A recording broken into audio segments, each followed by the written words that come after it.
like to introduce our first set of speakers joining us to discuss various challenges related to pit and quarry licensing being experienced across the country. With us today are Tyson Craigs, John Ashton, and Anne Guyot. Tyson is the president of the BC Stone, Sand and Gravel Association, the BCSSGA, and aggregate resource and lands manager for Terrace Construction. Tyson's been active in the aggregate industry since a very young age, working for his father's gravel business for many years, other than between partial stoppages through the years of 2004 to 2009 to play for the BC Lions. After his football career, Tyson ran his family's aggregate operation until 2019, which is when he joined Terrace Construction. Welcome, Tyson. John Ashton has served as the executive director for the Alberta Sand and Gravel Association since 2016. He previously worked as a director at the Legislative Assembly of Alberta and within the labor movement. He's also worked as a consultant and educator in government relations and field organizing. Welcome, John. Anne Guyot is a partner with Skelton Brumwell and Associates and has over 32 years of experience in aggregate resource planning, working as a consultant for the private sector, industry associations, and government. As a project coordinator, she's played a key role in legislation and policy reviews, Aggregate Resources Act applications in Ontario, and site plan design, rehabilitation, research, reporting, and design. Anne is qualified to sign site plans under the Aggregate Resources Act. She's been very involved with the Ontario Stone, Sand and Gravel Association, OSGA, and was on their board of directors representing associate members from 2012 to 2016. She's been actively involved with the Rehabilitation and Land Use Committee since 1990 and directly involved with writing guides for policy and rehabilitation, as well as establishing and running training workshops. Welcome, Anne. So I'd like to start off the roundtable discussions by offering each of our guests an opportunity to share a few of the key challenges currently facing the aggregate sector in their respective provinces. With that, I'd like to turn the mic over to Tyson to discuss the challenges his association is currently facing in British Columbia. Thanks very much, Andrew. Hello, everybody. I think, a big challenge here in BC is, one of the major things is processing permits in a timely fashion. It may lead to some legislative changes with, time limits for processing these permits. I think another challenge is what the BCSSGA likes to call is municipal and regional district overreach. We think that the province, when they issue a permit, they need to stand behind the permit. And, for the industry, that may result in us being told no a lot of the times. But right now we're getting issued these permits and then we're seeing at lower government levels a lot of pushback and legislative changes at their level to make working in these communities a lot harder. Another major issue for us is the environmental assessment threshold.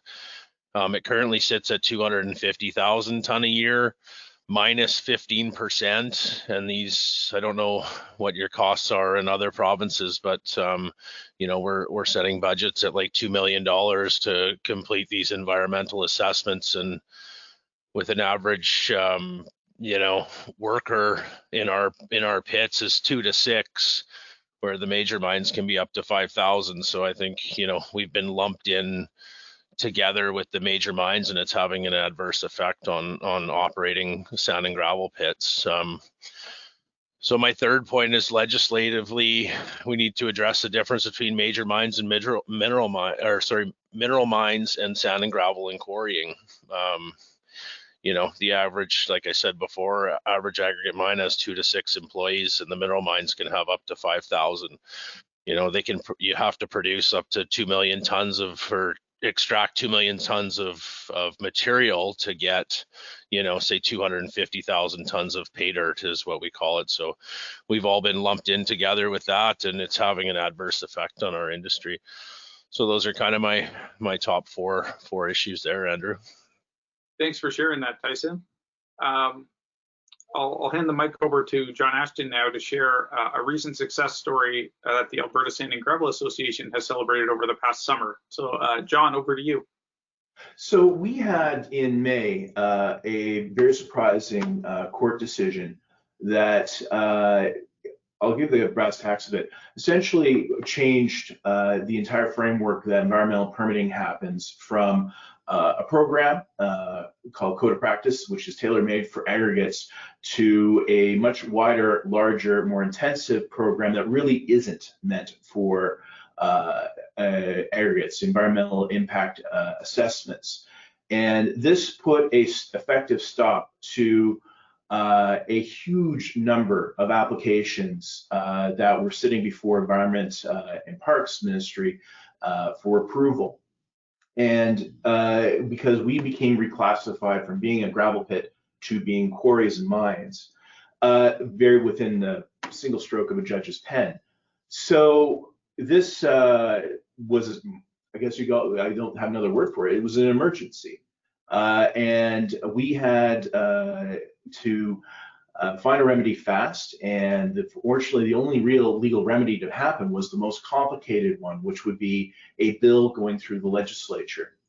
And we had a large number of our board members and our environment committee members come together and do an incredible amount of work very, very quickly, all of whom were volunteers, by the way, to essentially come up with a remedy, get the government's attention that this is in fact the crisis that it was, and then get a bill passed in record time through the legislature. And we did this through persistence. We did this by going directly to a cabinet minister and essentially demanding attention from them. We did this because we communicated with all MLAs on both sides of the floor to get this bill passed as quickly as possible. And we did it because we had some very, very smart people coming up with a very, very simple solution to get this happened. This got passed through a bill called Bill 31. It got passed through the legislature at a very quick pace. It's probably the only bill that will be got passed unanimously through the legislature as well. And by the way, all of this happening, of course, at the very beginning and apex of a global pandemic. So that was quite an achievement for ASJ. It's also the first gravel-specific bill that I can find since 1977. No, thanks, John, for sharing that. I'm glad you're able to get those 500 applications processed. That's that's a pretty surprising court case, I'm sure, for you guys to have had to deal with. I have a quick question before we start, and it just popped in my head. I was wondering if Tyson or Ann, do you know of situations like this that have happened previously, or could they potentially occur in BC or Ontario?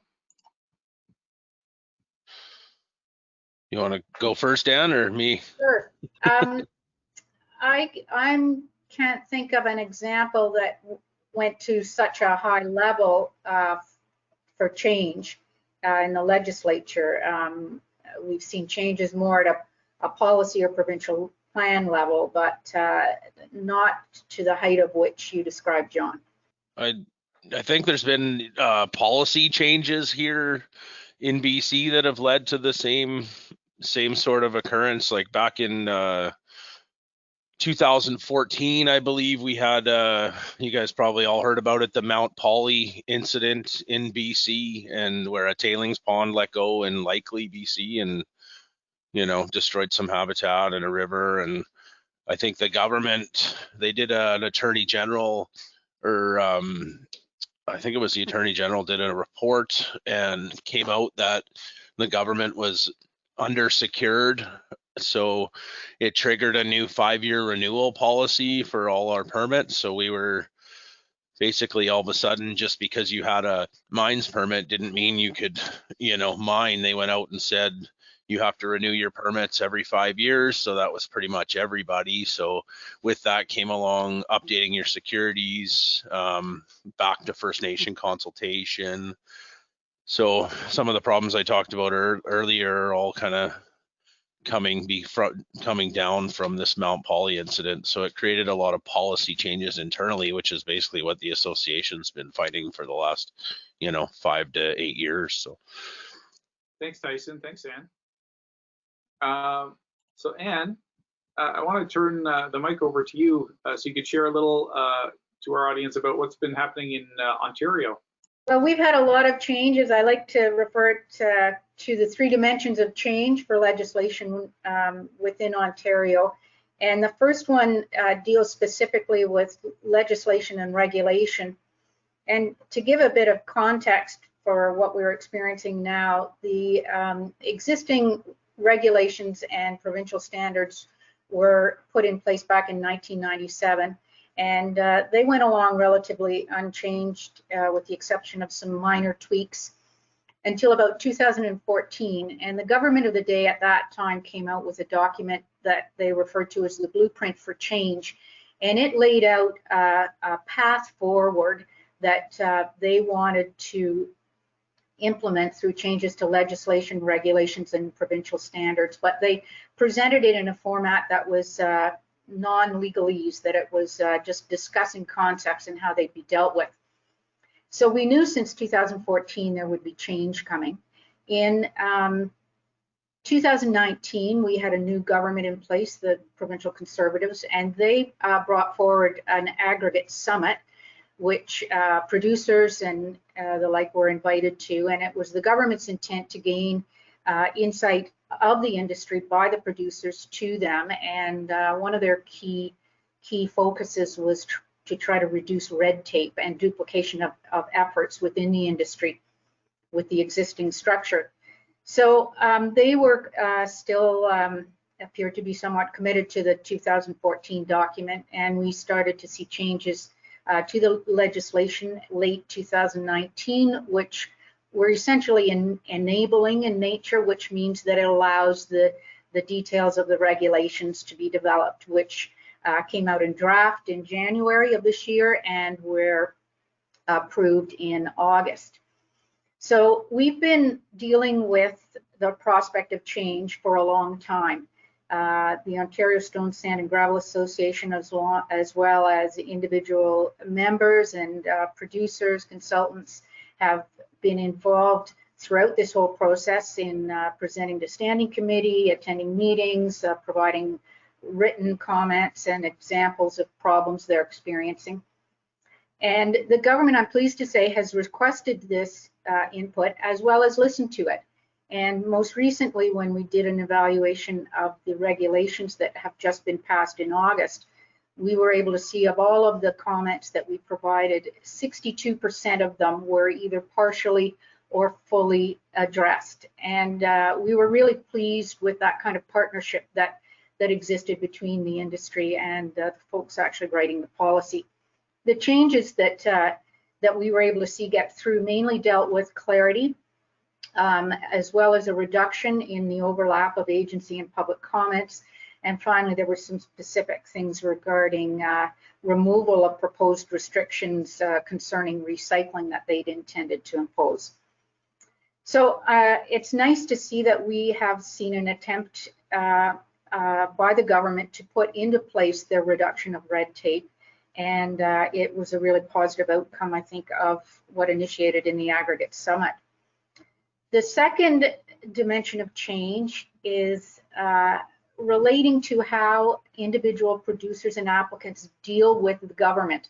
And prior to April 1st, 2020, everything was handled at the district level. And in Ontario, we have many districts throughout the province. And so the district office was located in reasonably close proximity to individual operators' head offices and sites. And a licensee or an applicant would deal with the local aggregate resources inspector, and they would handle all of the applications, the enforcement, compliance, and all the general inquiries relating to aggregate resources. As of April 1st, 2020, the government transferred that old system to a new system where all applications would be handled by a centralized unit. And this group's called the Integrated Aggregate Operations Section, or the IAOS. And the team includes, along with a number of inspectors that moved into these positions, includes specialists such as hydrogeologists, planners, and ecologists. Because this new team is dealing with all applications, any site plan amendments that had not been approved as of April 1st got bumped up to this new group. And the new group is dealing with all the old applications as well as all the new applications that are coming into play.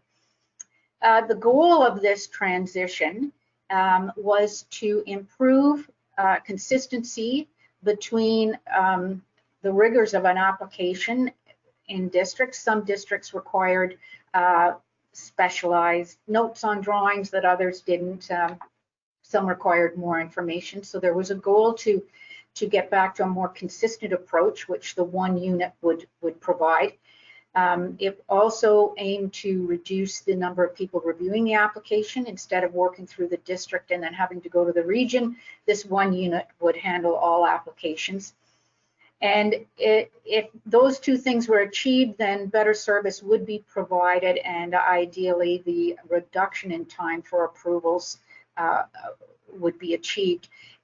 Just for context, some of these site plan amendments take in the order of 5+ years for the more complicated ones. So changes in phasing, extraction to go deeper, these are not things that can be rubber stamped and approved quickly. They can take a long time, and certainly had become a really detriment to operators as they're trying to continue their business. The problems that have been experienced in this transition to the new group is that the number of existing or old site plan amendment applications that sat in the district was much higher than anticipated, and all of those that were not approved had to be moved up to the new integrated aggregate operations section. There was a transition time that they couldn't be left behind in the district. They had to be moved up. So producers were left with dealing with a new staff member in this group and essentially starting from scratch to bring them up to speed concerning the process, the reasons for the application, and whatnot. The second kind of unanticipated problem was that the number of applications we've been advised have actually increased. So not only is this new section getting more old applications than they anticipated, but there's also more new applications coming in. So their workload is much higher than I think they originally anticipated. And then, of course, the third problem is COVID. And that leads to the third dimension of change, which we've all had to deal with. But in this case, in Ontario, it seems to have hit at a time where there was already a lot of change going on. So to recap, we have new legislation in late 2019, draft regulations in January 2020, a new system for approvals, and a whole new group of people to deal with April 1st. And now we've got new regulations that will be implemented over the course of the next year. What the result of that is that applications ground to a halt, absolutely ground to a halt. And it can be well understood, everything facing this new group that they had to deal with, a transitional period that was occurring, and of course, employees having difficulty getting into offices and being accessible. We have seen some applications move forward with approval, but it's been slow, and for the most part, there's not been much activity. Unfortunately, the lack of movement has had real impacts to jobs and investors. As a result, there's been considerable concern raised by the industry that the new IOS is not able to function as it was designed. We're in a situation, though, with COVID being such a significant part of an impact to the change we've been seeing, that it's just not possible to judge. The good news that we're hearing is that the government is responding to what they are hearing from the industry. There's very good and regular communication with all levels of staff and politicians, and new staff have been hired to deal with the backlog. So in summary, in Ontario, we're continuing to see change through the implementation of the new regulations and the rollout of approvals through the IOS. After years of knowing that change would be coming, it's a bit of a relief to know what we're dealing with. And with commitment by all, we're hopeful that the transition will be successful over the next year. Okay, wow, yeah, this sounds like there's you guys have your hands full. Thanks for sharing that, Anne. So I'd like to kick off the Q&A section. And again, for anyone looking to type in any questions, if you just scroll down to the bottom right of your GoToWebinar control panel, you'll see a question section there where you'll be able to submit your questions to any of the panel members. My first question is to all three presenters. What do you believe needs to be done at the legislative level to foster better relationships between government and industry through these licensing processes? I guess I'll start with Tyson. I think I touched a little bit on this in my opening monologue there. I think I'll hit a little harder on, the municipal and regional district overreach. So different from, say, Alberta here in BC, we apply to the province for a mining permit, where in Alberta they go municipal first and then to the province. So we are issued a provincial permit, and then now we are seeing, municipalities and regional districts trying to change policy and bylaws to control how we operate, where our provincial mine permit trumps these municipal rules. So same as a federal permit would trump, say, a provincial order or something like that. So we're seeing a lot of issues with that. We've got a current court case on the island I can't get too much into detail on, but the association is standing behind that operator. And there's tons of examples across the province, where you get your provincial permit, you go in, you start operating, then all of a sudden they change, for instance, the GVW on the trucks on your access road. So it's becoming a problem. We've asked, we're talking to government about it, mainly at the assistant deputy minister level, and they are talking to the attorney general and seeing what they can do. I think that, there's a lot of fear that maybe they're going to open up a can of worms. If they do, we're getting encouraged to go legal on it. And there's, like I said, multiple court cases in our favor. So I think that I think for us and processing permits is our two biggest issues that we're facing right now that need to be addressed. Okay, thanks. John? Well, Alberta's got a unique situation that we are known for and synonymous with being dominated economically by a single industry, oil and gas.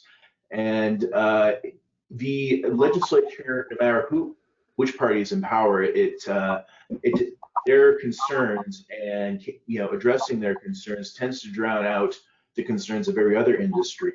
And as interconnected as oil and gas is with aggregates, it's very hard for us to gain the attention of legislators because they're simply focused on the health and well-being of that industry. And even still, other industries tend to also get more attention than we do, agriculture and forestry as well. So it's a challenge for us, and I mean that in every sense of the way, for us to get attention, to get the agenda, not just when we have a crisis like what Bill 31 resolved, but even just in the normal course of dealing with slow permitting processes, changing OH&S regulations to match our industry's needs, and dealing with the relationship between our industry and municipalities.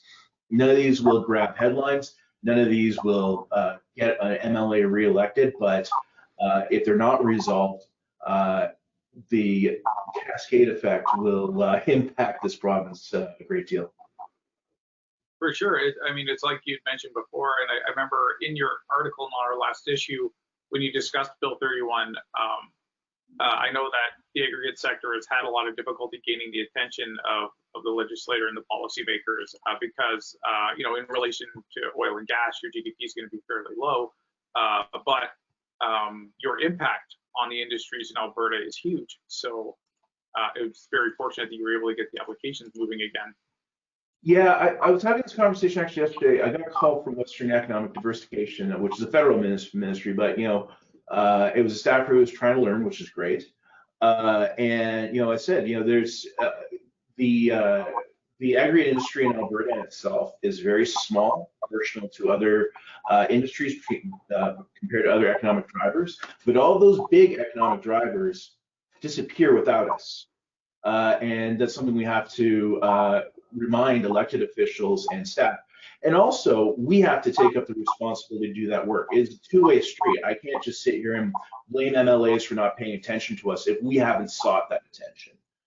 So it's a shared responsibility between our membership and the elected officials.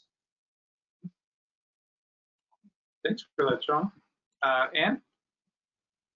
I'd say the most important thing facing Ontario right now is communication, and I think we've got a good platform where the government is listening to the industry. They've indicated that they're trying to adapt, particularly in staffing right now, to try to deal with the backlog so that they can actually get into their new system and deal with applications in a more timely fashion. So it's just maintaining communications, giving examples of problems where they exist, working with them and supporting them, the government, but also making sure they understand what the operators are seeing on the ground and the impacts that it's having to their operations, because as I mentioned earlier, it can be very significant. And I mean, I can only imagine, you've been in this industry for over 30 years. When it comes to communication, how different is it now compared to, when you started and over the years? Do you see a huge shift as far as relationships being built between, the industry and government? Yes, it has changed. I've seen over recent years, government staff reaching out to the industry to get input from them, which is a real positive. But at the same time, I think that's become necessary because the government has become more less integrated with the industry itself. So I think there's a lot of people within government that no longer have the opportunity to get the education from the industry people and get out on sites, learn about it, and therefore understand what the real implication of policy and legislation change would mean. So it's the one change I think has caused the other, but the having more integration and communication outside of government with the industry, with the association itself, and with individual members has improved, and I think it's a good thing. Okay. Just had another question come up. Can you comment on the role that the public has in the permitting process? What rights do they have to oppose, and how are the inevitable objections dealt with? I'm interested in how your respective jurisdictions deal with this and if it is working. So Tyson, do you want to start? Sure. So I guess public does have input. There's a process for the input, and it's here in BC, it's becoming more and more. So at the beginning, 10 years ago, you would go through a consultation process to get your original permit, and through the consultation permit involves hosting community meetings and engaging the public. Government encourages you to engage the public prior to applying. So we have a lot of those processes here in BC. I don't know, what level of weight is put on public consultation at the government level. I don't know that, or can they trump a permit? Those kind of things. So those are all kind of at the government level, but there is a process for it here in BC.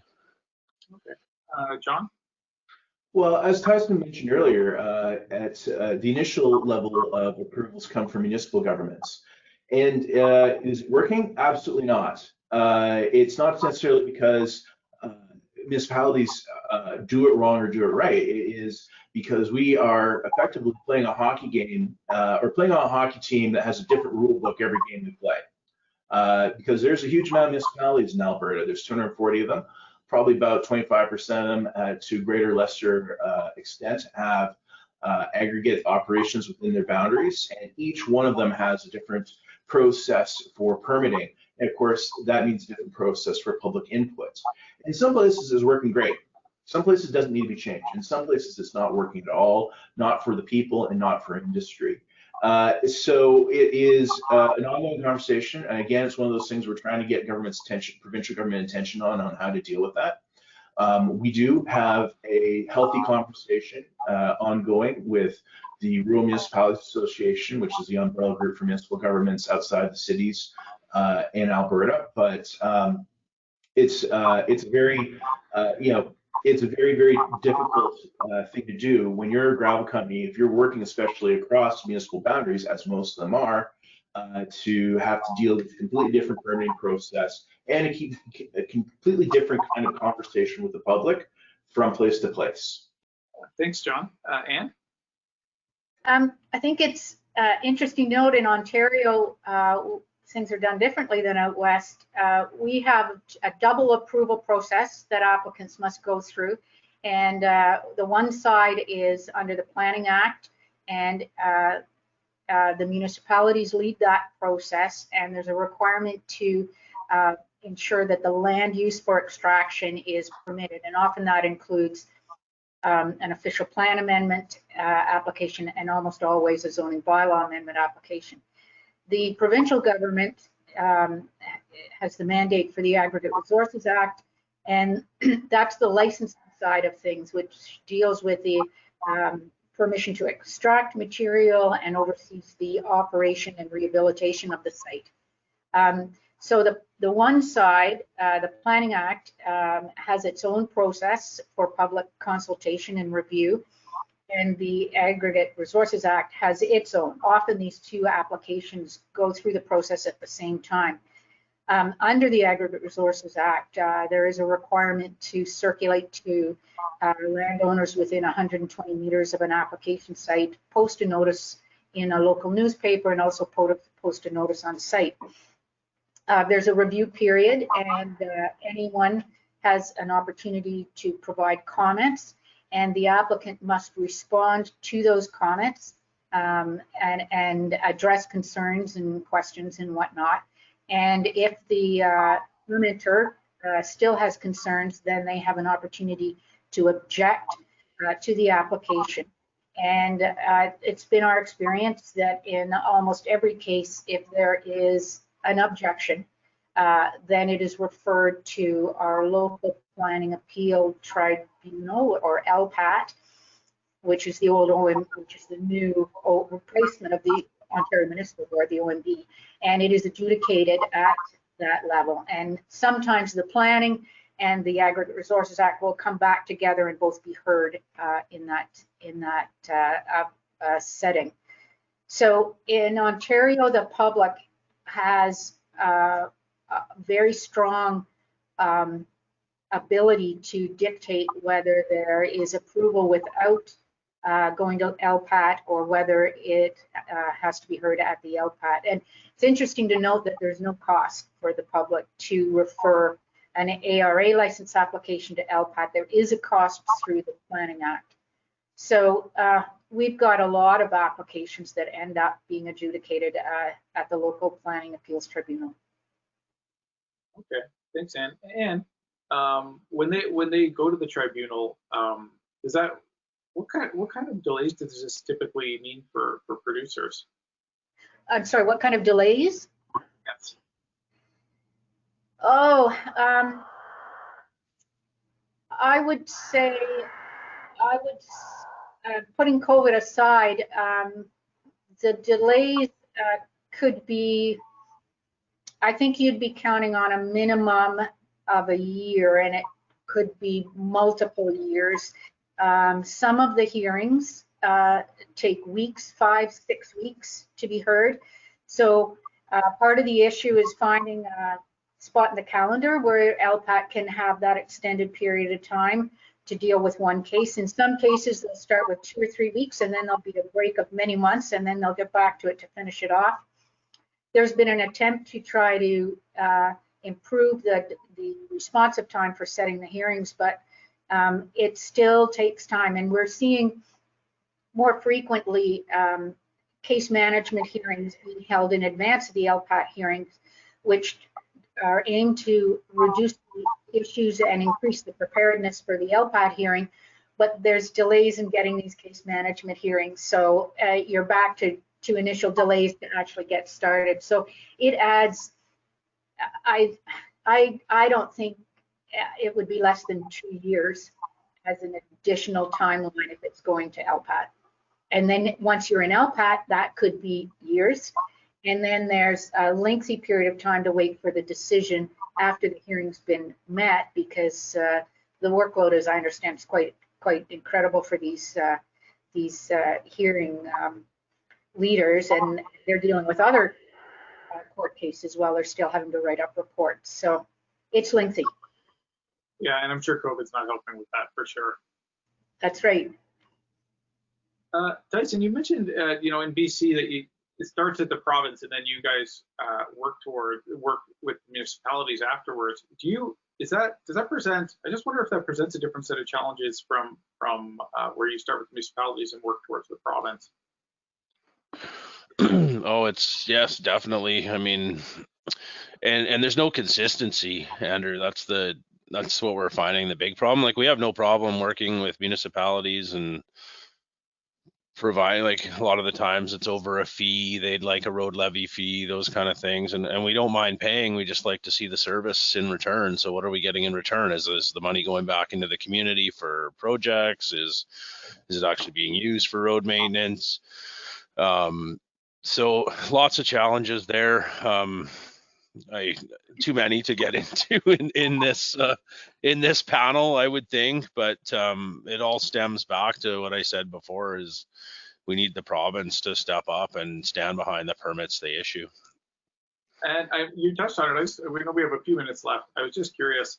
Now, I've heard some really great stories related to how these road levies and similar sort of taxes on the industry have been spent to help, as you say, to help the community, to sometimes to build towards future projects.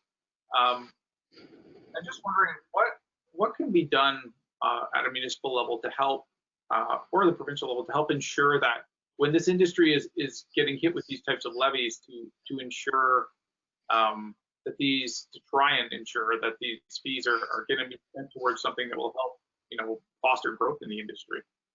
Is there anything we can do, or? Well, I would like to see the municipal governments, if there are levies, to advertise that these projects, they say it went into a school, for instance, and say, the aggregate industry built this school. And I always argue that you can't do any construction project in the world without some form of aggregate. So us as aggregate producers and associations, we need to educate people better on what we do, where our products are. And I think, if we are going to be paying these levies, they should be used to, feel good projects to boost the industry, because we're definitely needed. We're not going anywhere, and we're non-renewable. Yeah, no, for sure. John, do you have anything to add? Well, we have something built to essentially address a lot of what Tyson just said in Alberta. It's called the Community Aggregate Payment Levy. And the problem isn't that the program doesn't work. It needs to be adapted, or it needs to be used right. So we have a program that is enshrined in the municipal governance legislation here in Alberta. It allows municipalities to pass a bylaw to charge a levy on on all the aggregate that is taken out of their municipal boundaries, and get funds in return, because we do make an impact on infrastructure. We do make an impact on municipal costs, and this is a way to offset that. And we also, when we worked with the provincial government to start this program in the last decade, we wanted to do something along the lines of community service projects that Tyson describes. And in some places, that's what happened. We contributed to the renovations of a hockey arena in Lacombe County through the Community Aggregate Payment Levy. We helped resurface a parking lot of a seniors home in Sturgeon County through the Community Aggregate Payment Levy. The problem is twofold. First of all, we have municipalities that, for whatever reason, would rather come up with their own scheme over road levies and charges rather than participate in this nicely uniform program that provides cost certainty for producers and revenue certainty for municipalities.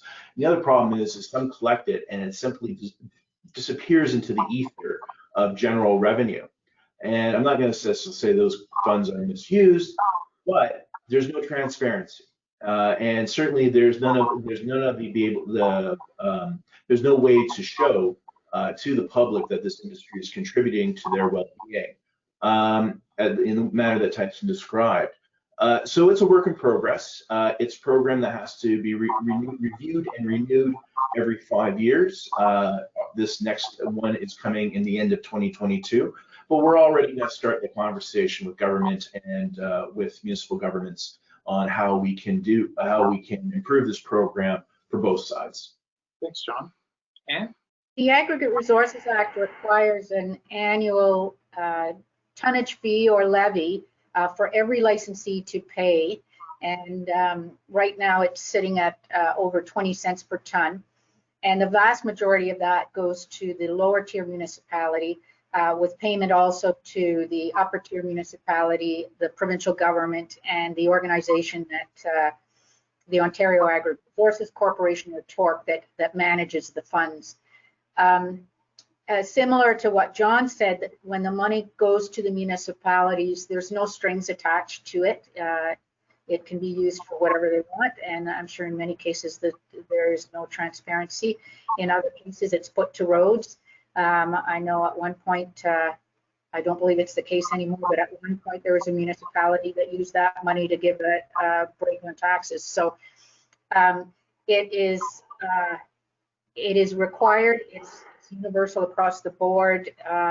Municipalities get more money when there's more aggregate produced, and it seems to be a system that it's been in effect now since the 90s, and it seems to be working, although municipalities are always asking for more money for infrastructure maintenance and upgrades.